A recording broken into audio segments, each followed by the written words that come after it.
Floripa, olá Brasil, olá mundo, eu estou o Eustáquio André Patunas e este é o programa Vida Inteligente, trazendo hoje um tema que você vai achar, em princípio, o título engraçado ou estranho. Como pode ser isso, né? Infidelidade, todo mundo conhece o termo infidelidade, né? Mas hoje nós vamos falar de infidelidade fraterna. O que vem a ser isso? Ah, você vai descobrir. Você vai descobrir. É bom a gente abordar essas coisas que são, reitero aqui, que são intuídas, né? Então, elas aparecem porque querem ser faladas, elas querem atenção. É importante para nosso dia a dia, para a nossa evolução como seres, digamos assim, né? Então, é importante a gente atentar para isso que nós vamos conversar hoje, porque é para nos ajudar. Tudo isso é para nos ajudar, ou nos alertar, ou nos chamar a atenção. Falar, pô, que troço é esse? Que história é essa? Então, vou ficar atento. De repente, ao final do programa, muita gente está, como se diz, cheio de dúvidas, cheio de questões, que vai procurar pesquisar, vai conversar com outras pessoas, e o objetivo é esse mesmo. A gente focar em algumas coisas que a gente não foca, que a gente não sabe, que nem eu reitero. Esta sala aqui, onde eu estou gravando, que é o Estudo Vida Inteligente, tem armário, tem mesa, tem flores, tem janelas, tudo isso aqui, mas eu não observo tudo. Está tudo aqui todos os dias. Mas eu não dou atenção para tudo todos os dias. Quem recebe mais atenção aqui são minhas plantas. Eu entro conversando com as plantas, passo o dia conversando com as plantas e vou embora conversando com as plantas. Mas tem uma série de outras coisas que estão aqui, que eu gosto delas, tudo isso aqui, mas não as percebo, não tenho essa interação com elas, o que está dentro dos armários, né? Coisas assim. Então, esse tipo de conversa é bom porque vai mexer em alguma coisa em nós que a gente não costuma mexer, né? E é importante que ela quer se manifestar. Então é isso. Para isso, eu trago meu querido amigo e irmão Eduardo Lage Leite, fera, né? É uma cabeça brilhante, gosto muito de conversar com ele, assim como todos os demais que vêm aqui. São irmãos, né? Não são entrevistados aqui, não são irmãos. É bacana, a gente troca ideia, conversa. Então é isso aí. Bom dia, Eduardo. Como você está? Tudo bem? Eu falo tanto que daqui a pouco. Boa noite, tchau. O tempo passa rápido. Então, pô, então é isso aí. Como é que você está? Tudo bem? Tudo na santa paz. Então, ó, eu quero entrar primeiro aquela coisa trivial, né? Do dia a dia, vamos dizer, não nos aprofundando, como eu disse, que nós vamos nos aprofundar e chamar a atenção das outras coisas da sala que estão aí, né? E a gente não dá bola para elas. Hoje, eu tenho percebido, né, que essa fraternidade que a gente tanto propaga, nós espiritualistas, né? Não sei o quê, olha, os caras gostam de falar disso, gostam de falar daquilo, são os namastê da vida, os patati patatá, cheios de referências, cheios de palavras bonitas, né? Cheio de tapinha nas costas, cheio de abraços fraternos, isso aqui. Mas no fim, isso é uma fidelidade momentânea, né? Ou virtual, ou seja lá o quê. E, por outro lado, a gente tem visto, você, eu e mais N pessoas, principalmente nos tempos atuais, muitas coisas se revelando e mostrando esta infidelidade fraterna. Ou seja, não é a manutenção daquilo que eu falo bem do Eduardo e tudo isso aqui, de repente estou falando que o Eduardo tem uma característica, tem uma orelha maior que a outra, não sei o quê e tal, e ele devia operar, sabe? Então, são coisas que... Por que você acha, nesse mundo que nós estamos assim, por que você acha que a gente tem dificuldade? Praticamente nós já vamos começar a entrar no tema. A gente tem dificuldade de manter essa fidelidade fraterna. Eu tenho pessoas, você também tem pessoas que são amigas, assim, aquele que você tem. Nossa, você conversa pelo telefone, você conversa pelo WhatsApp, você conversa virtualmente e você se enche de prazer, você se enche de alegria, né? Isso eu acho que é uma fraternidade verdadeira, né? E é uma fidelidade, porque é de lá para cá e daqui para lá. por que, que o ser humano, ou o espiritualista, o quase que já está quase no novo tempo, na nova era, no novo ciclo, sei lá o quê, tem essa dificuldade e trai tanto, trai tanto. Vai.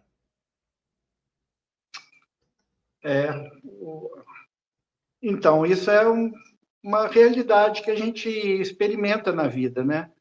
Dificilmente algum ser humano não vai passar por essa vida sem sofrer a decepção da perda de uma relação gratificante, uma relação de amizade, de familiaridade, de respeito mútuo, que muitas vezes até por uma bobagem, Sim.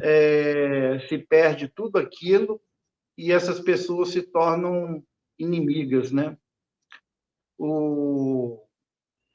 Diz que me lembrei agora de uma história Opa, que vamos que lá. eu vi aí na internet, que na Alemanha tinha, nos anos 20, anos 30, por aí, na Alemanha, tinham dois irmãos que começaram a fazer calçados. Eles foram os pioneiros em produzir tênis. E aí e eles estavam desenvolvendo e tal, e um desses irmãos foi preso durante a guerra, e depois, quando ele saiu, e o outro irmão ficou tomando conta dos negócios. E quando ele saiu, na hora que ele estava chegando em casa, ele ouviu o irmão comentando com a cunhada, a esposa dele, alguma coisa que ele interpretou errado. Sabe aquelas situações assim fatídicas que você ouve alguma coisa, ouve alguma coisa, mas é só uma parte da coisa, não é a coisa inteira. E você dali já deduz um monte de coisa, estão me traindo e tal. Eu sei que os irmãos brigaram e desfizeram a sociedade. Uma dessas marcas é a Nike, que hoje em dia faz os tênis da Nike, e o outro irmão foi fazer uma outra marca, que é a Puma.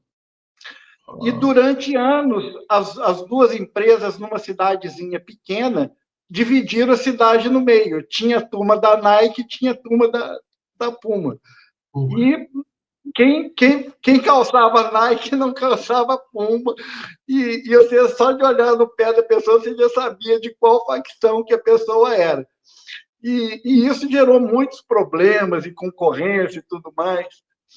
Mas, no final das contas, toda essa história mostra assim, que uma simples querela familiar foi capaz de dividir toda uma cidade, causar toda uma disputa de uma coisa que talvez não precisasse acontecer. Mas quem somos nós para dizer o que precisa e o que não precisa acontecer no mundo? Então, justamente por causa dessa concorrência, cada um dos dois irmãos procurava melhorar mais o seu calçado, com novos materiais, com melhor qualidade, com melhores campanhas, e isso gerou, de certa forma, em vez de ter uma marca só, de ter duas marcas que disputavam, e com isso traziam todos os benefícios da concorrência, né? Que é melhores preços, melhor qualidade dos serviços, dos produtos e tal. Então, você veja que é muito difícil a gente tomar partido, né? Por que essas coisas acontecem? Mas acontecem. Nós vimos, quando eu convidei você para falar sobre esse tema, né? E eu fui correr atrás de elementos também para poder fazer a minha sinopse, essas coisas que você sabe que a gente faz para fazer a divulgação do programa. E eu caí sem querer, ou querendo, sei lá o quê, num filme famoso que retrata praticamente tudo isso aí que nós estamos abordando hoje, do Tom Hanks, né? Que chama-se A Viagem. Né? eu li os comentários e vi uma série de coisas, o que você acabou de dizer, coisas pró, coisas contra, é o entendimento de cada pessoa sobre a questão, né? A visão de cada pessoa sobre aquela questão. Mas mostra, muito legal, eu sei que você assistiu, isso retrata bem o que nós estamos tratando hoje, né? Essa questão são épocas, são 6 épocas diferentes, ou 6 personagens diferentes, que até estamos recomendando aqui para que, se quem não assistiu, assista, né? Porque é um filme que vai acrescentar muito. Me fala um pouquinho sobre qual é o aprendizado desse filme inerente ao nosso tempo. Esse filme é maravilhoso, eu gosto muito dele. É dos mesmos autores daquelas duas irmãs lá que criaram a trilogia Matrix, né? São grandes cineastas e ali ela colocou numa sequência de tempo, né? Em várias épocas da história, os mesmos os mesmos atores fazendo vários personagens diferentes. Então, alguns no passado, e alguns no presente, e alguns no futuro, né? Olha. Mas sempre o enredo da história ali é mostrar essa competição dos homens, as lutas de cada época, né? Começa o filme, um jovem lá vendo a questão da escravatura, né? De um escravo sendo açoitado, né? Mostrando que a cada época nós temos os nossos desafios históricos para superar.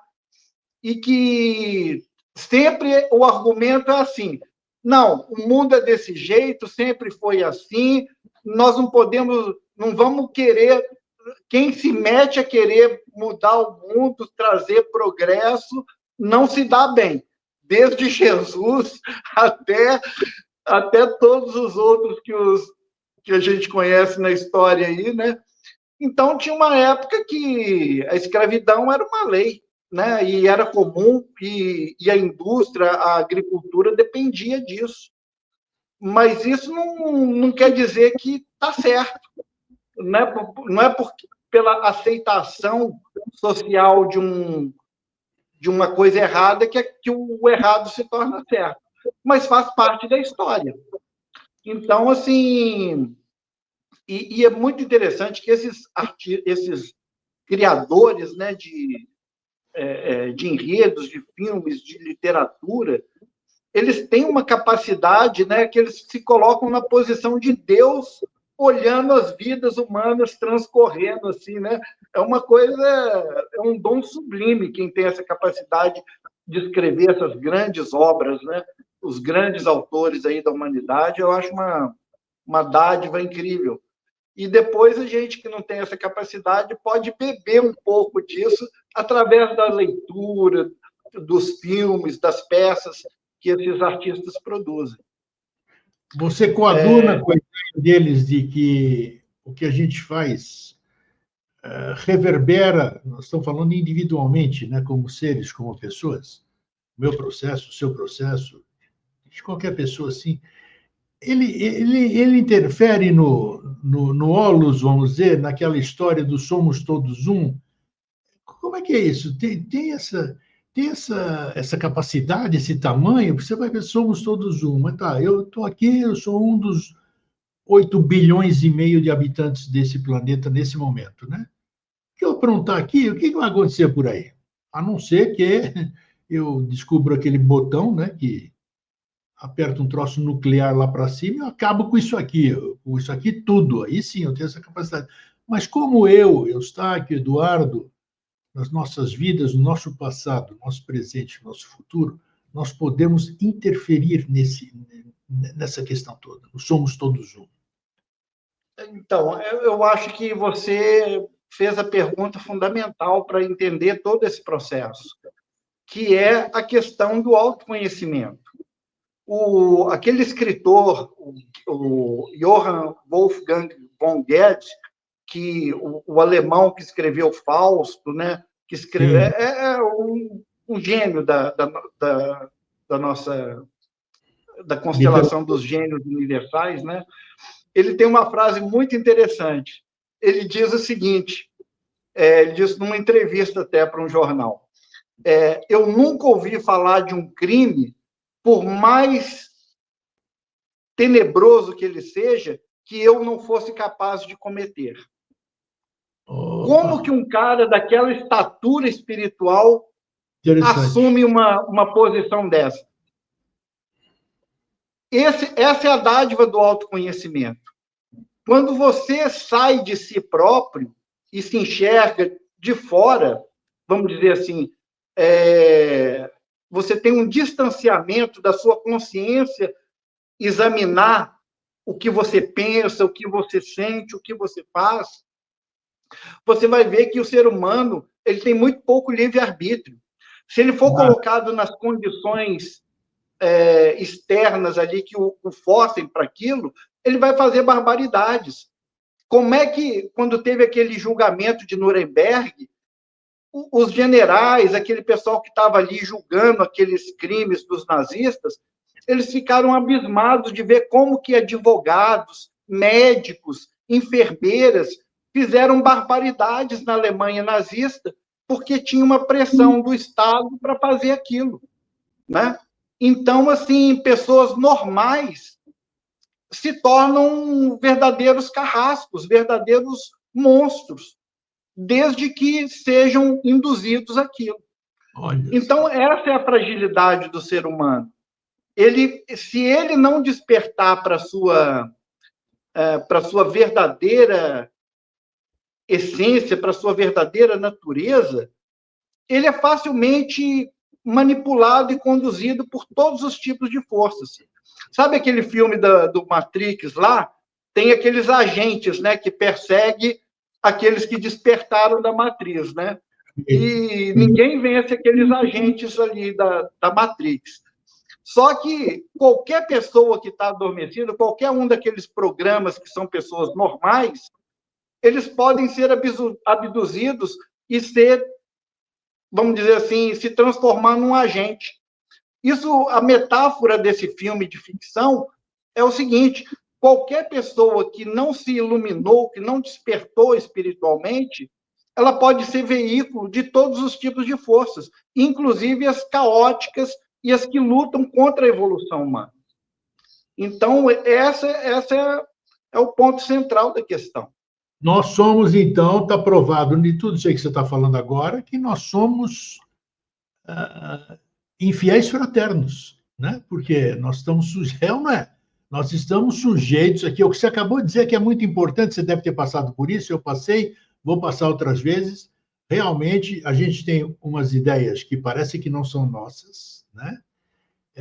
Eu já assumi aqui que eu só não cometi algum crime, vamos dizer, porque eu nunca tive uma arma, que tem momentos que você sai do sério, aquela questão de sobe o sangue na cabeça e você não sabe mais, que você não tem mais controle sobre isso. Então, nós somos verdadeiramente infiéis fraternos, né? Porque se fala em fraternidade, fraternidade universal, grande fraternidade branca, olha, eu acho lindo tudo isso aí. Essa terminologia é linda, né? Mas, na prática, a teoria é totalmente diferente. É isso aí, Eduardo.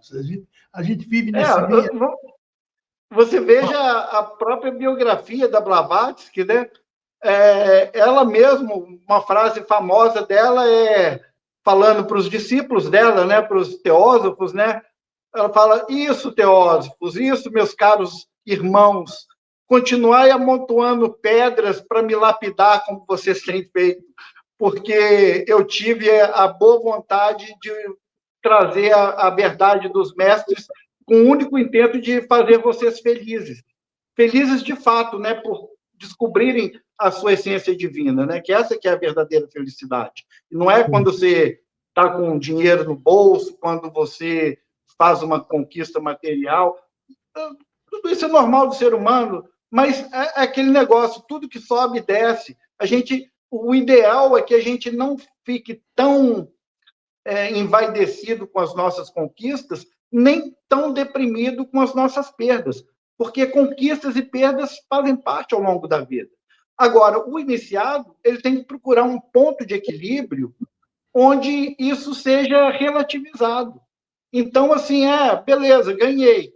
mas vamos continuar a vida. Perdi, tudo bem, vamos continuar a vida. Você acha que você falou uma palavra interessante aí, né? Que ultimamente, de um curto espaço de tempo para cá, eu tenho focado nisso, o iniciado, né? Você acha que o iniciado tem lugar no nosso mundo de hoje? Vamos dizer, eu sou um iniciado. Iniciado, primeiro a gente tem que ter consciência, noção do que é iniciado, né? Não é ficar por aí assumindo posições, ou de yoga, ou não sei o quê, de olho fechado. E eu estou generalizando e não estou tirando sarro de nada, eu respeito muito, né? Então, acham que o iniciado ele sabe de tudo e todas essas coisas. Eu acho, que eu vivo no achismo, particularmente um iniciado, eu gostaria de saber seu ponto de vista também, que é uma mente aberta, um iniciado. Fala-se muito, muito, muito, mas para mim eu acho que não tem quase nenhum. Tem quase nenhum. Ele teria condições de viver aqui nesse planeta sem estar isolado, porque isolado é fácil. Vai o Eduardo, fecha tudo, vende tudo, vai lá para cima de uma montanha, acabou, pô, entendeu? Arrumou a vida dele. Para ele é um iniciado, porque não tem mais nada para. Você acha que o iniciado cabe no mundo atual? Então, isso também é uma pergunta muito desafiadora, porque, veja, ao longo da história, a humanidade passou por distintas fases de evolução, né? Isso é reconhecido tanto pela antropologia, pela sociologia, como também pelas ciências espirituais, como a teosofia, como a antroposofia. Então, existem ciclos naturais da evolução humana. E teve uma época que realmente, para o homem alcançar níveis superiores de consciência, ele precisava renunciar às preocupações mundanas, da vida mundana, e se isolar num mosteiro, num retiro, isso tanto no Oriente como no Ocidente. Sim. E só através de um trabalho árduo de autodesenvolvimento, de autoconhecimento, ele começava a ter acesso a esse mundo de arquétipos de verdades espirituais. Okay. Então, assim, né, você ir para um ashram ou para um mosteiro e lá ter uma vida muito regrada, disciplinada, buscando esse autodesenvolvimento, era uma prática comum até pouco tempo atrás. Entretanto, a partir da vida moderna, do século, da atualidade, vamos dizer, a época moderna começou com a Revolução Francesa, 1789, né? De 1789 para cá é a época moderna. E quando explodiu a primeira bomba nuclear, nós passamos a viver a época pós-moderna, que é a vida com energia atômica, com conhecimento da engenharia genética e da internet, né? do mundo como virtual, né? De computação, de IA, de tudo isso que a gente vive aí. Então, na nossa época pós-moderna, todos os mestres apontam para que esse processo de isolamento não é o caminho adequado para o autodesenvolvimento. A gente tem que se reconhecer nesse mundão. É trabalhando, é criando família, é enfrentando todos os desafios que a nossa época nos coloca pela frente, né? Então, você veja, há uns anos atrás, há séculos atrás, né, teve um monge que escreveu um livrinho que era um manual para ser usado pelos monges cristãos. Durante muito tempo ele tinha autor anônimo. Agora, hoje em dia, já se sabe que era um frade de uma determinada ordem católica, que escreveu o livro Imitação de Cristo. Imitação de Cristo. Aquilo ali, o que era? Era um manual que tem um diálogo lá dentro entre a alma fiel e o amigo Jesus. Então, é um manual para te levar do estado mundano, né, de egoísmo, para esse estado de relação de amizade, de fraternidade, de irmandade, com aquele padrão máximo que a gente tem no Ocidente do que significa um ser humano pleno, que é Jesus Cristo. Então, ali são os diálogos entre a alma fiel, e daí a gente lembra do tema que você propôs, né? Infidelidade fraterna, é a alma Sim. fiel conversando com Jesus. Então, a alma fiel vai fazendo as perguntas e Jesus vai dizendo o que ele acha daquilo ali.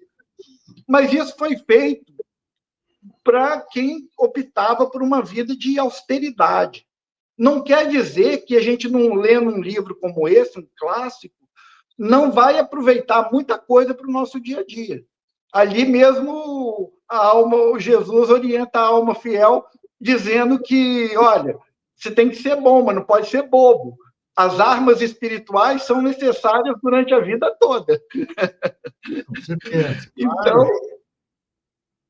Então, assim, a gente... E os mestres contemporâneos, né, eles todos enfatizam de que a gente não pode se isolar do mundo. A gente é aquilo que no filme fala, no filme que é traduzido aí em português por A Viagem, né? Esse refrão aparece em vários pontos do filme, dizendo de que o ser humano ele não se conhece plenamente isolado, ele precisa do olhar do outro, ele precisa do outro se refletindo nele, né? Para ele poder se conhecer também. É nas relações que as coisas acontecem. Então, você lá isolado, beleza. Aí você vem aqui para o mundão aqui fora, você vai enfrentar as seduções do mundo, as vantagens econômicas, o suborno, todo tipo de assédio que se você não tiver preparado para isso, você vai ser aquela meditação toda que você gastou lá, anos a fio lá, vai para o Beleléu.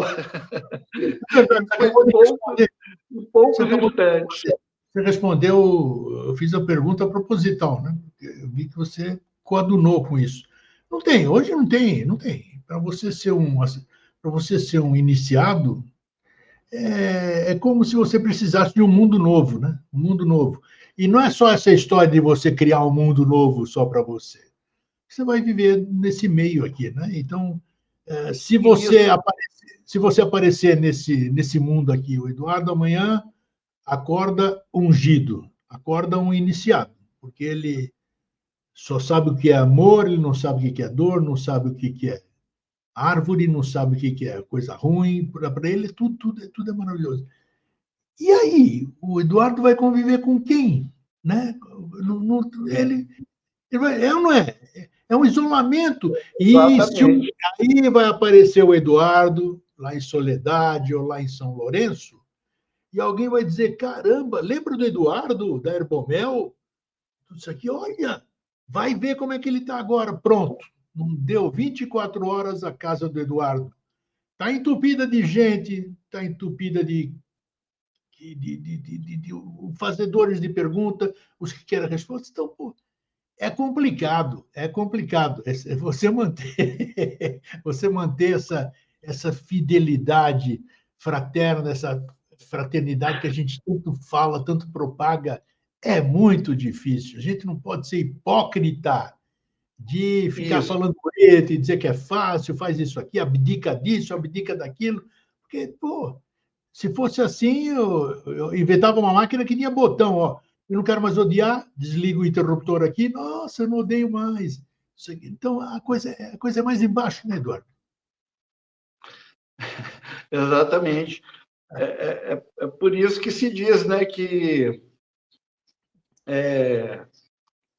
todo todo homem tem o seu preço, né? A gente não pode desdenhar de alguém que faz alguma coisa por algum motivo, porque cada um tem seus motivos. E é necessário que a gente tenha uma certa humildade, né, para poder enfrentar, assim, se colocar na posição do outro, né? Eu, se estivesse vivendo aquela situação, aquela vida, como é que eu ia agir nessas circunstâncias? É provável que eu também tivesse sujeito a todo tipo de erro, né? Então, não dá para julgar. Mas dá para aprender com os erros, inclusive os alheios, né? Muitas vezes a gente vendo uma coisa que errada,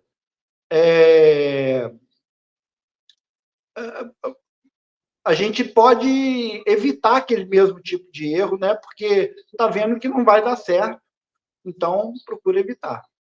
Você falou, olha só como isso que eu falo, que o conhecimento é uma pirâmide invertida, né? Você está falando de coisas que demonstram que a gente está longe, muito longe, muito, muito, muito longe, por exemplo. Porque a partir do momento que eu tenho o senso crítico de alguma coisa, que eu sei o que está errado, opa, como é que eu sei o que está errado? É porque eu tenho o conceito do erro. Porque se o Eduardo fala em erro, eu falo, Eduardo, o que é isso? O que é erro? E eu desconheço erro, né? Ah, você não pode ser cruel. Mas o que é cruel? Ah, aquela árvore é feia. O que é feio? Então, enquanto a gente não eliminar, olha só, enquanto a gente não eliminar todas essas coisas de dentro da gente, até a ponto da gente poder entender. Aí o Eduardo me fala de alguma coisa, eu vou poder responder com a fidelidade fraterna, porque eu não estou usando nada do que eu conheço, porque eu já transcendi, já trabalhei tudo, e aí eu posso responder para ele verdadeiramente, que eu estou conectado com o éter, sei lá com o quê, com aquela fonte que a gente tanto fala, nem sabe o que é, né? Exatamente isso. Então, é um processo complicado. E realmente, como diz o filme ali, tem umas pessoas que questionam, outras pessoas não questionam, que a gente é responsável, né? Pelo que vem à frente, as sementes. É uma semeadura, né? É uma semeadura. E entender esse processo pode nos poupar de muito sofrimento, porque você entendendo a mecânica do karma, de como as suas ações frutificam em efeitos, em causas para situações futuras, a gente pode tomar mais cuidado, né? Então, muitas vezes, a vida nos coloca em situações de muito desafiadoras. Às vezes você está num país que está em guerra com outro país, você é recrutado daquele jeito que a gente vê hoje em dia, muita gente ser recrutada aí, arrancado do trabalho, de dentro de casa, enfiado numa van, e de repente você está lá recebendo bomba e míssil em cima da cabeça. Numa situação dessa é matar ou ser morto, né? Então é muito diferente por quem vai se voluntariar por uma guerra simplesmente ou por ambição de ganhar um dinheiro, né, ser um mercenário, ou para dar vazão aos seus instintos mesmo homicidas, né? Então não pode matar aqui na rua, mas eu vou para um lugar e exercer uma profissão onde eu tenho licença para matar, né? Tipo 007, né? Licença para matar. Ontem, você tá falando aqui. Tem muita gente assim, infelizmente. Então, como é que você vai lidar com esse tipo de gente, né? Se você tiver um confronto? Em primeiro lugar, é bom evitar, né, esses ambientes e esses tipos de pessoas. Mas, de um modo geral, a gente tem que procurar ver o que nos interessa, onde que você está depositando o seu tempo, seus esforços, porque é isso que vai construir o ambiente em torno de você, onde você vai viver a sua vida, né? Isso serve para esse momento, para essa vida, e para quem pensa que existem outras vidas, né? vale da mesma forma. Se você é um cara envolvido com comunicação, com reportagem, com pesquisa e tal, e sai do seu país e vai começar uma outra vida num outro país, é bem provável que nessa outra localidade onde você esteja, você se veja envolvido pelos mesmos ambientes que você estava no seu país de origem anterior. Porque é uma coisa, os seus hábitos, os seus dons, os seus talentos, você carrega com você, para onde você for. Né? E também não dá para fugir dos problemas querendo fugir de lugar, porque os problemas não estão nos lugares, eles estão com você. Então, para onde você for, aquela famosa fuga geográfica, né? Pô, eu quero fugir daqui onde eu estou, mas os problemas vão junto. Vão então, junto, porque não é uma boa saída. Você não consegue...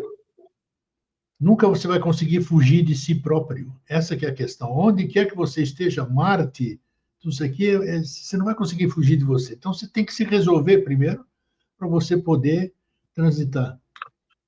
Então, é muito interessante que essa questão dos nossos desafetos, muitas vezes, né, estão muito próximos de nós. E como é que a gente lida com isso, né? Como é que você recebe uma ofensa, um desrespeito, um desprezo, né? Se você não tiver um preparo, uma serenidade para lidar com isso e ser capaz de perdoar intimamente a você próprio, em primeiro lugar, e ao outro. Porque muitas vezes a gente também, sem querer ou querendo, como diz o Chapolin, sem querer, querendo, né? A gente acaba ofendendo e magoando pessoas que a gente ama. Isso acontece muito também na vida. Então, em primeiro lugar, a iniciação, ela nos ensina a perdoar. Eu me amo, aceito e perdoo a mim mesmo, em primeiro lugar. Quando eu introjetar com bastante consistência esse conceito de respeito próprio, então eu posso fazer a mesma coisa com meus semelhantes, com qualquer um que estiver perto de mim. Tem o cara, Álvaro Siviero. Ele é maestro, pianista, formado em física pela USP de São Paulo, é um professor de culturas diversas e tal. E eu vi uma entrevista dele fantástica, ele falando que ele, por ter uma formação de ciências exatas, né, em física, em química, né, ele estava explicando um entendimento que ele tem, que é o seguinte: quando você tem uma molécula, a molécula é feita de átomos, né? E existe um limite para que uma molécula segure os átomos. Então, antes de colapsar. Então, assim, você tem, por exemplo, uma substância que é o hipoclorito, o clorito, o cloreto, o clorato e o perclorato. O perclorato é a capacidade máxima de átomo de cloro que aquela substância pode reter.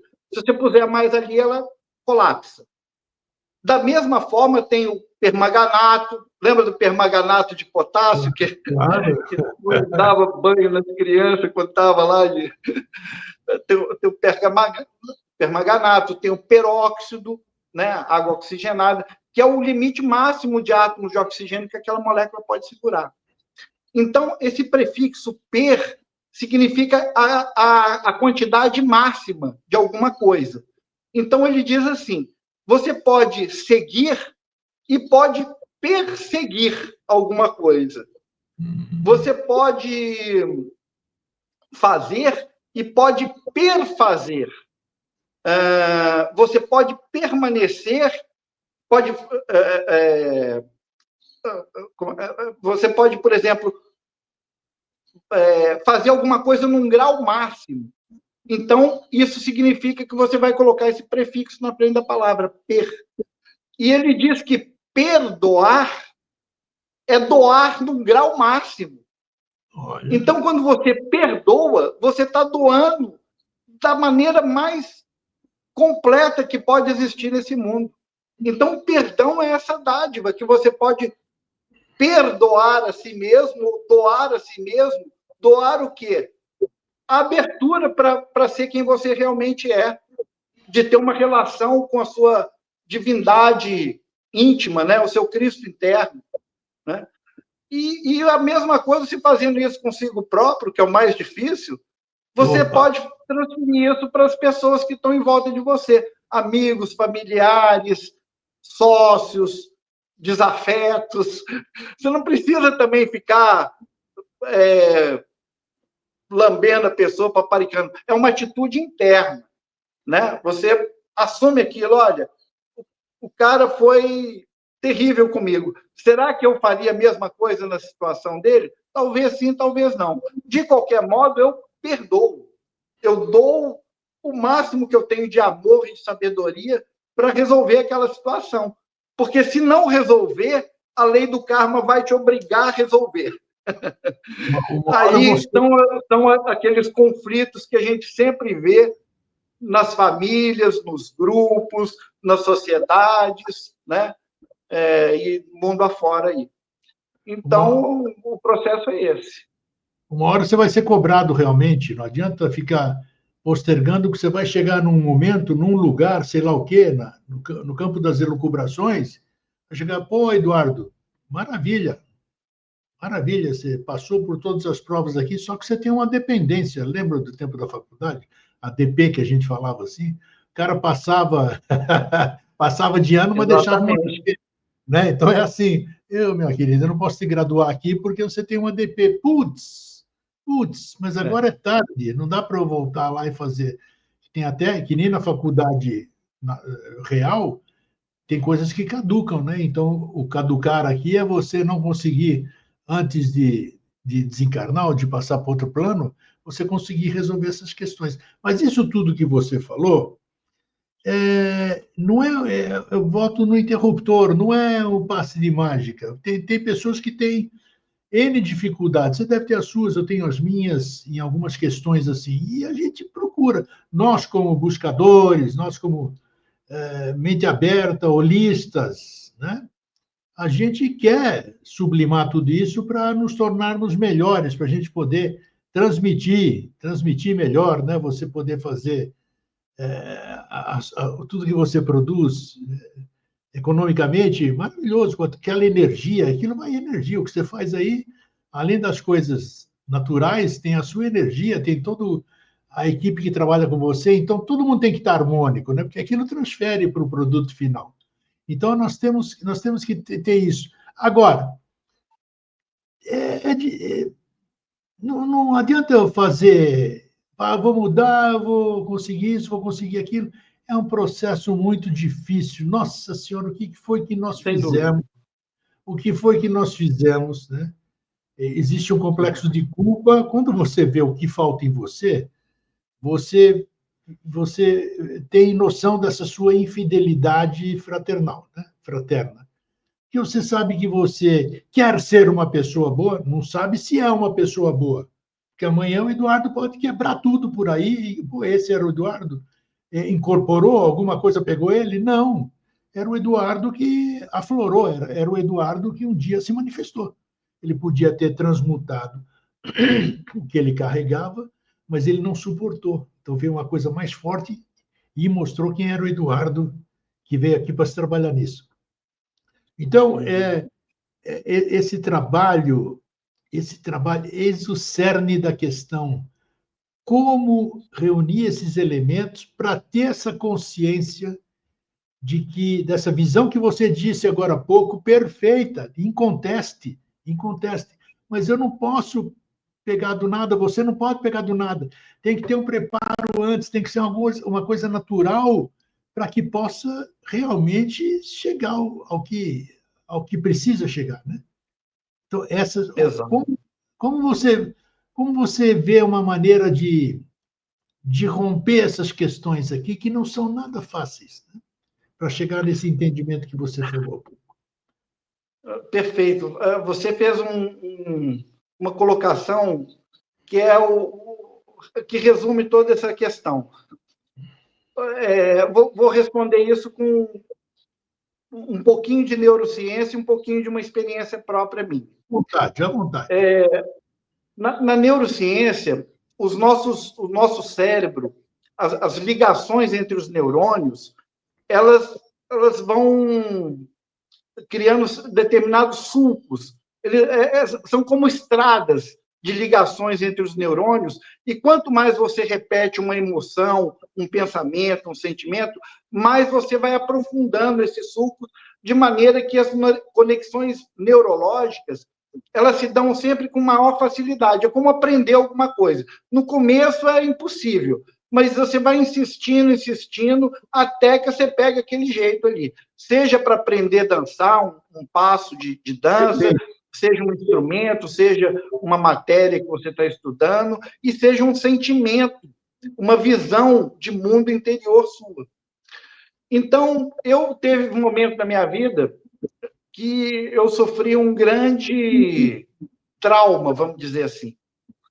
E me senti assim, muito lesado, muito ferido, muito destruído impiedosamente por alguém que eu amava muito. É isso aí. Porque se o outro você não está nem aí, você nem que se exploda longe, né? Mas quando é alguma pessoa que é significativa, que você tem fraternidade, familiaridade, proximidade, comunhão, aí a dor é muito mais intensa, né? É aquela coisa, famosa frase do César lá, né? Até tu, Brutus, quando ele é apunhalado pelas costas pelo melhor amigo, né? Então, essas coisas acontecem na vida. Espero que não, mas acontece. Né? Para mim, aconteceu várias vezes, e teve uma vez que foi muito difícil, e eu fiquei com muita raiva. Passaram-se coisas horríveis na minha cabeça, em resposta àquela agressão, aquele sentimento. E o tempo foi passando, eu fui me trabalhando, enfim, tal, os anos passaram, mas eu sempre tinha sonhos recorrentes com aquilo. Nos primeiros tempos, eu acordava de madrugada sonhando com aquela situação, assim, apavorado. Eu estava com um estresse pós-traumático mesmo, que foi uma coisa de acabar com a minha vida. E, rapaz, aí os tempos foi passando, eu fui procurando digerir a situação, sobreviver, né? Sobrevivi, não morri, estou aqui. E a coisa de uns 5 anos atrás, eu fazia mais de 20 anos que eu não frequentava uma cerimônia de ayahuasca, de Daime. Era uma igreja do Santo Daime. E um amigo, um professor, me convidou para conhecer lá o trabalho deles, um lugar muito bonito e tal, e eu falei, vou sim, inclusive eu vou levar a minha esposa para conhecer, que ela não conhece. Aí eu falei para minha esposa, falei, olha, é tipo assim, é uma festa de casamento, a gente vai de branco e tem uma banda que fica tocando música a noite toda e a gente dança a noite toda e toma um vinho muito especial a noite toda. O vinho. Então, na verdade, tem aquele movimento dos passos, né, das mulheres de um lado, dos homens do outro, tem uma banda de música, mas o que eles cantam ali é o inário do Padrinho Sebastião, né? São mantras, hinos maravilhosos. E o vinho, na verdade, é a bebida da ayahuasca do Santo Daime, né? E minha esposa achou horrível, passou muito mal e tal, mas eu tive uma das experiências mais maravilhosas da minha vida.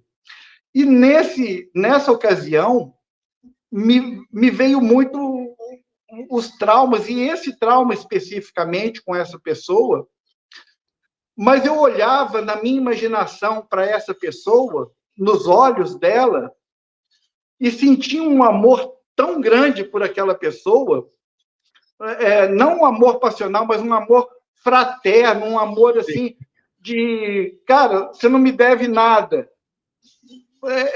tá tudo certo, não tem nem que perdoar, porque quando você entende a mecânica da coisa, você aceita aquilo, não tem nem o que perdoar, porque você já está tudo certo.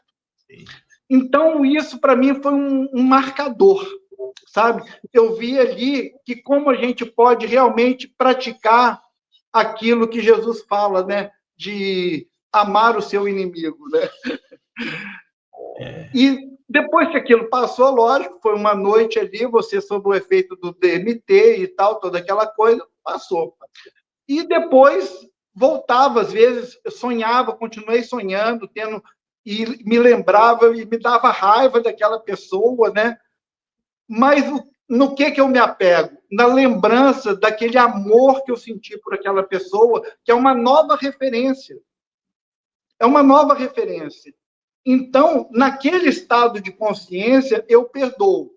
Mas no meu estado de consciência cotidiano, de pequeno ego, de egoísta, eu não, eu me sinto uma vítima que fui indevidamente ultrajado, espoliado e roubado.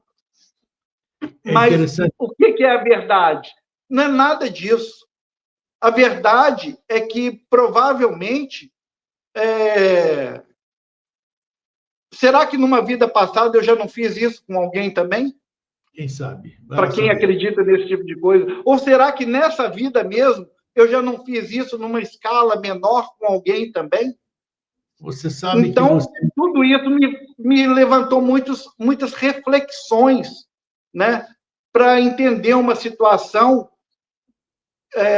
com uma outra ótica, com uma ótica de amor-sabedoria, e não de reatividade. Porque bateu, levou a reatividade, é o mundo selvagem. O mundo humano é o mundo não vamos sair nas vias de fato, vamos ter um parlamento, vamos ter diplomacia, vamos resolver a coisa na conversa. Acabou a conversa, aí é míssil, canhão, 38, seja o que for, né? Geralmente é assim. Mas vamos primeiro esgotar o nível da diplomacia. Agora, do ponto de vista espiritual, é aquilo que Gandhi, uma vez, a repórter chegou para ele e perguntou: você foi preso, te quebraram todos os dentes, te bateram, te espoliaram, e como é que você se sentia quando você estava sofrendo essas agressões por parte do Estado inglês, sendo que você só queria a libertação do seu país? O Gandhi vira para a repórter e fala: ninguém nunca me fez nada disso comigo, ninguém nunca me ofendeu. Ou seja, ele não comprou para ele. Ele não tinha uma relação pessoal de que alguém estava batendo nele. O entendimento dele era muito maior daquela situação. No trecho do programa, exatamente sobre isso. Você me lembrou aqui, eu não posso deixar de citar, apesar de eu já ter dito algumas vezes aqui no Vida Inteligente, a maior experiência que eu tive, sensorial, digamos assim, foi numa noite de dive, né? Eu tive a oportunidade 6 vezes de frequentar, e numa dessas noites eu senti o que eu falei para você aqui, então eu sei que existe ou aquilo deve ser, depois da ingestão da ayahuasca, tudo, eu tive, não sei o que me deu, e eu amava tudo, Eduardo. Eu amava tudo, a parede, a pedra, o cocô, a mula. Era amor, amor, amor, amor, rapaz. Eu queria sair abraçando e beijando todo mundo. Não, pô, olha, eu falo, eu arrepio, rapaz. Porque eu defini para mim aquilo, eu defini para mim aquilo como o amor incondicional. Porque tinha coisa que eu não amava, eu amava tudo, pô. Então isso é incondicional, caramba, né? Então foi uma experiência fabulosa. Isso que eu quero dizer. E o melhor dessa experiência, eu sei que ela existe, nunca mais a tive, né? Nunca mais a obtive, não interessa se é em estado alterado de consciência e tudo isso aqui, não importa. Mas é isso que eu quis dizer para você. Eu não conseguiria sobreviver naquele estado no mundo de hoje. Eu confesso. Exatamente. Exatamente. Essas experiências é como você subir no alto de uma montanha e ver o panorama todo do vale, da distância que você vai ter que percorrer ainda para chegar em algum lugar. Mas você não vai ficar no alto da montanha para sempre. Você vai descer e vai seguir o seu caminho de vida até a humanidade como um todo adquirir um sentimento, não vou dizer que seja a humanidade como um todo, mas pelo menos uma massa crítica de pessoas que possa Sim. realmente trazer mudanças. Por isso que a gente é uma minoria que, vamos dizer assim, tem uma visão mais espiritualista da vida, e essa visão é em vários níveis diferentes, desde os mais infantis até os mais excelsos, mas por isso que o nome de Deus, que da raiz grega deve, luz, ou divindade, significa o devir, aquilo que virá um dia. Mas não é a gente traz isso como potencial. Isso. Agora, nós temos que percorrer todas as etapas culturais da humanidade para que um dia nós tenhamos uma humanidade Exatamente isso. de iluminados, de Cristos vivendo Demonstrador. na Terra. Porque é aquilo que Jesus falava, tudo isso que eu faço, vocês podem fazer também. Mas a gente não consegue, ou não consegue com tanta constância. Então, é treinamento. Se eu quero ser bom em alguma coisa, eu vou treinando aquilo, vou treinando até eu fazer aquilo com maestria, com perfeição. E iniciação é simplesmente isso. Você treinar uma qualidade de vida para ser bom para você mesmo e para todas as pessoas que estiverem em volta de você. É isso aí. Eu acho que deu para a gente dar uma ideia legal do tema do nosso programa de hoje, né? Porque tenho certeza também que muita gente identificou a si próprio em algum momento da vida, em alguma experiência mística também, né? Então, você não está louco, você não está delirando, não é porque nós, Eduardo e eu, já tomamos ayahuasca e tivemos experiência através da ayahuasca, não significa que a gente tenha dependência ou tinha dependência, foi apenas um instrumento naquele momento e que nos trouxe o que a gente precisava naquele momento, ver, sentir, testemunhar, vivenciar. Isso nos dá essa certeza de a gente seguir. Talvez seja por isso que a gente está aqui, continuando, cada um com as suas experiências, por isso que nós estamos aí motivados a seguir em frente. Eduardo, mais uma vez, meu Você me querido. permite, só para encerrar, Não duas tenha coisas. dúvida. Todo Primeiro, programa. que isso que você falou, a substância ativa da ayahuasca, que é o DMT, ele é produzido no nosso próprio corpo pela glândula pineal, em quantidades muito pequenas, mas ele também é produzido no nosso corpo. E existem estímulos elétricos ou através de meditação, de várias técnicas de respiração, onde a gente também libera endogenamente esse princípio ativo e tem essas mesmas experiências sem usar nada. Olha E a aí. outra coisa é, e a outra coisa é aquilo que Jesus dizia, que ele fala assim, vocês que são maus, que a gente é mau mesmo, ele era bom, nós somos maus, perto dele, né? Vocês que são maus, quando um filho te pede pão, você não vai dar pedra, né? Então, se ele te pede, você não vai dar pedra, não vai dar uma serpente, quer dizer, se você que é mau sabe dar boas coisas aos seus filhos, quanto mais esse Pai Celeste, que ele chamava de Abba, né? Que é essa potência divina que vive em você, o seu avatar interno, quanto mais ele não vai dar para você todas as coisas boas que existem nesse universo. Por isso que ele fala, pede e receberás.